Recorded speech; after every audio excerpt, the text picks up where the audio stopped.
Return the favor. This is coming from Colossians 3, verse 12 through 13. In 12 it says, "Put on therefore, as the elect of God, holy and beloved, bowels of mercy, kindness, humbleness of mind, meekness, long-suffering, forbearing one another, and forgiving one another. If any man have a quarrel against any, even as Christ forgave you, so also do ye." So Paul is making a big statement here, something that we find very difficult to do as Christians, looking at our enemies and forgiving them for what they've done, especially when it's a reoccurring matter. Well, guess what was also reoccurring a few years ago, maybe a few days ago, maybe a few weeks ago? You had reoccurring sins, and God keeps forgiving them. And when you understand the power of forgiveness and how you want perfection, you want to amount to all the things that Christ has in store for you. You don't want to be caught up in foolishness any longer. But something happens. You trip up. You slip into sin. You fall into sin. You are tempted to sin. Yet, there's forgiveness. God looks past your faults and he sees your need. But he's not going to forgive something, or someone rather, that doesn't want it. So how do you say you want it versus saying you don't want it?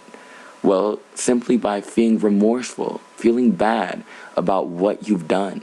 There are so many people out there that sin and do wrong, and they know it's wrong, but they don't feel any way about it. Rather, they're joyous about it. They tell about it, they talk about it, they publish it. Whether you're on whatever social media network, you're publishing it in every sense of the word. Through pictures, through comments, through videos, through everything. And so simply by you holding on to the fact that I sin and I've done wrong against not only the Father but also the Son, and knowing that they're the same thing, then he forgives. And as long as you understand the power of forgiveness that was given to you, and that Old Testament, they could have been killed, stoned, one against another for matters that they were caught in. Yet the same sins that you're going through in this day and age, you are forgiven. And oftentimes people don't even know what you're going through or what you have gone through.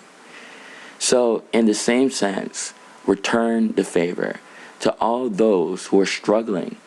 When you're not in the light, you don't have the wisdom, you don't have the knowledge, you don't have the understanding of God.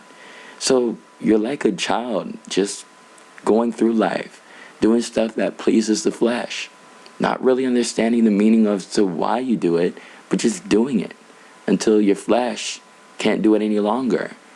And then that's why God gives people long lives, so they could realize that this type of thing is childish and it's unprofitable.